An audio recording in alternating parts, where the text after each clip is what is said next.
some of us are against the Illuminati, and we are against the Illuminati at our own detriment. When people are against the Illuminati, then they get punched in the face all the time. The press hates them, and nobody likes them. End quote. They don't want him or me or people like us. Yeah. But now, it's not necessary for us to stir up that hornet's nest unless we intend to get stung 1,000,000 times. It's the clearest video yet of actor Jamie Foxx. This time you get a good look at him, and he appears to be strong and healthy.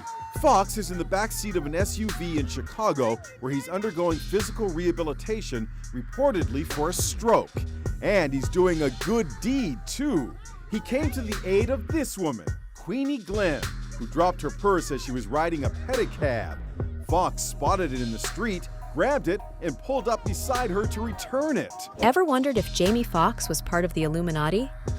Well, according to comedian Katt Williams, that was a running joke on his The Dark Matter tour, which featured comedy legends like Mark Curry, Tommy Davidson, Red Grant, and more. Do you feel ever the need to, like, I gotta go defend this and put out a story about who I am, or do you just let that kind of like roll off your back? Well, as you can see, I've let it all go for quite some time, and a lot of that is just based upon the fact that I don't really know how to complain because all of the people that I ever looked up to had to go through it too. So I know how much they talked about Martin Luther King, and I know what they end up doing to him. I know this same story about Jesus and a few of my uncles. So now I know that if your mouth is really, really big and you try to tell the truth for a living and you like to air people out, hatred is coming your way. I didn't know it was going to be this type of hatred. In his trademark uncle-style delivery, Williams playfully delved into Foxx's then-recent mystery illness, and why, in the eyes of many black people who believed in the Illuminati, the secrecy around Foxx wasn't really a mystery. So it was both of us, we were equal. One of us had to cut off all their hair and couldn't do the sideburn thing no more with the points. And the next person, they said, was going to get $200 million because they were going to pay him $10 million a movie to do 20 movies. And that's how the conversation happened. One of those persons turned out to be Ludacris, and the other person turned out to be Katt Williams. In a clip circulating on social media, Williams engaged his audience asking, "You know who had a lot of money?" The response? Who?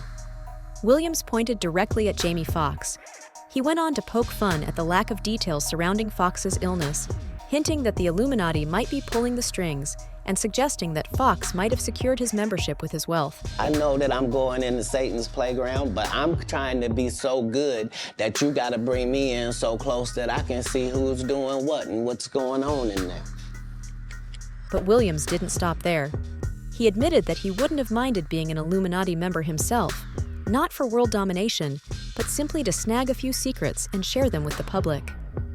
As the crowd laughed and cheered, Williams declared, "And they would have killed me if they could, but I was too fast. Thank Jesus." They tried to kill me this same weekend, not in jokes, with a real gun in my real face on real camera. Understand, I'm losing my life for participating in something that goes along with my job. Like, this two comedians, what do you mean? In a humorous twist, Williams revealed his plan to steal one of the Illuminati's most guarded secrets: what made McDonald's French fries superior to those from any other restaurant. "How is that possible?" he quipped, leaving the audience in stitches. After facing a mysterious medical complication back in April, Jamie Foxx recently took a moment to reassure his fans. While the details of the emergency remain elusive, we do know that Foxx was rushed to the hospital during the filming of the Netflix movie Back in Action in Atlanta, Georgia. You know, I communicated with his with his daughter and with his team, and from day one. And I know he's working hard to get back, to get better.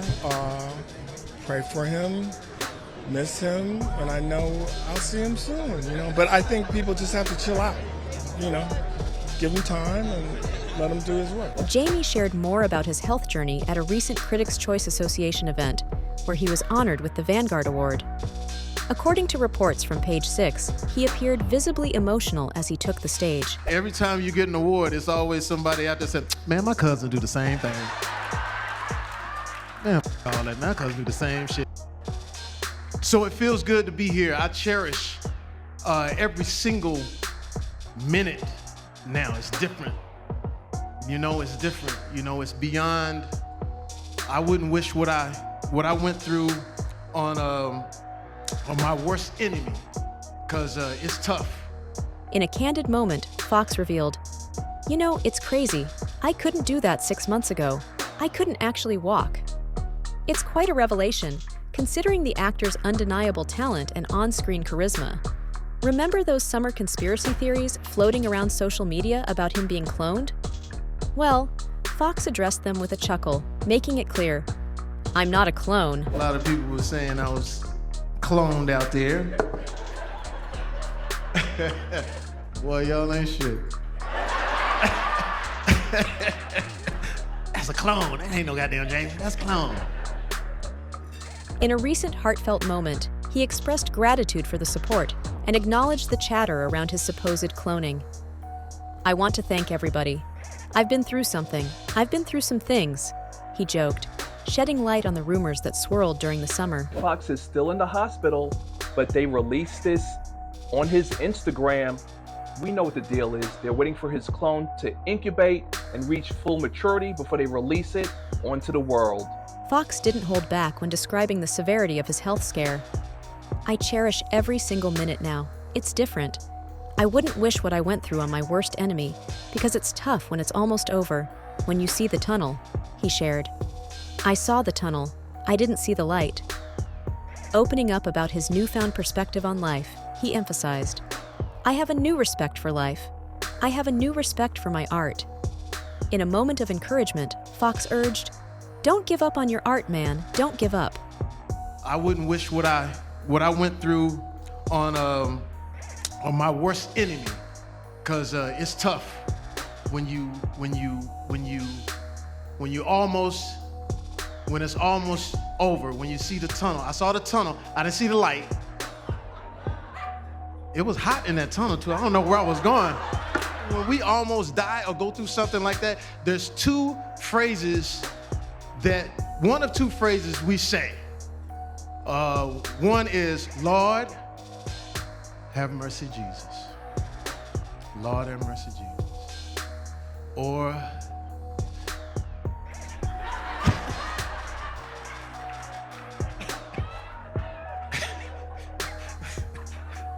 whenever I saw black women out, they'd be like, "Lord, have mercy, Jesus." When I see my homies, like, Back in April, Foxx's daughter Corinne informed everyone about his medical complication. Since then, the actor has kept fans in the loop with updates on his condition, giving a special shout-out to his sister for being a crucial part of his recovery journey. You might have heard whispers about the possibility of him being cloned, or even worse, that he might have met an untimely end and got replaced by a clone. and then he said, no. I'm gonna stop using that word at a certain point. It's just I could use that word, I could use the word and explain everything with just that word. Like, ask me how the club was last night. You know, right off the bat, the club was popping. It was going down by the way I said that. Ask me, did I lose money at the casino last night?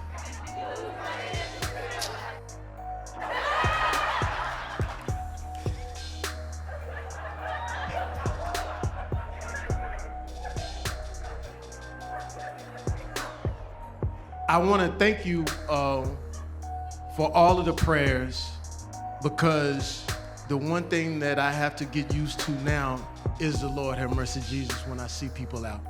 I'll be driving and somebody will pull up and hit me with that. Or I was in Chicago where I had to do a little stint for some things to get things right.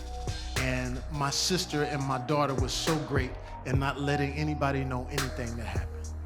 And I can only say that you need somebody like that in your corner Take a look. In the eerie blue light of his secret lab, one of the world's most controversial scientists shows off his creation, cloned human embryos that are genetic carbon copies of their father. Oh, my babies are doing well.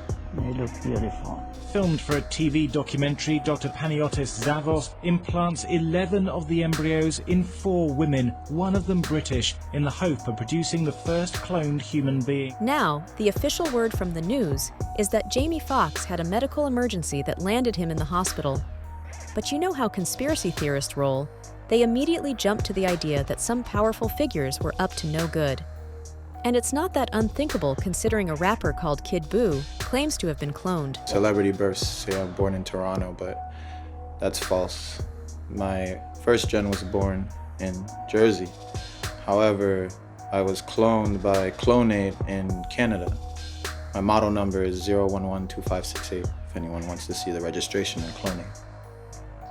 When I was cloned, they wiped a lot of memory, but when I stole the documents before escaping, I read that the mother was Puerto Rican and I guess the father's surrogate, you could say, was the sperm donor was a Sicilian. Okay, so you were a test tube baby. Yeah. That's what's up. That's what's up. And I guess you have a fraternal twin.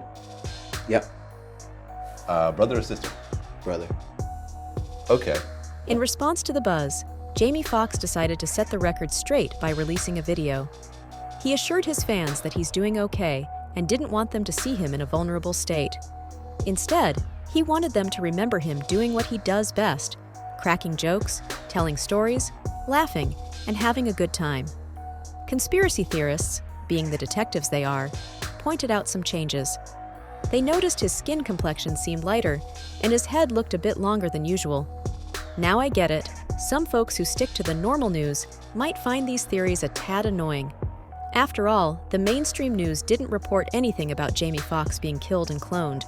Because, you know, the news never lies, right? To witness his creativity is to experience the mystical power that art has. You see, Jamie's ability to transform and inhabit the inner spirit of a character is quite unparalleled. You know, because I didn't want nobody to know. And at one point she says, well, baby, I'm gonna have to see your face if I'm gonna have to sign you in here. I run a tight ship in here, baby. I'm gonna have to see your face. No, black women don't give a shit. Like, I need to see his face. Okay, this is my job here. If I can't lose my job, whoever this is under these masks, I need to see your face.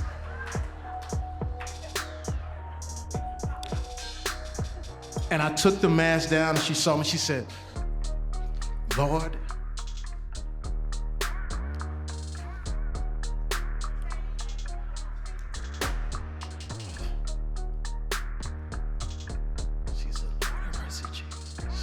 Here's where it gets even more interesting. While Jamie was in the hospital, a movie dropped with him in the lead, titled They Cloned Tyrone. Coincidence? Maybe. The plot thickens as the movie explores the idea of Caucasians with afros cloning both drug dealer black people and lower-class underachieving black people in an underground lab located in the ghettos. That's all for the video, folks. Thanks for watching.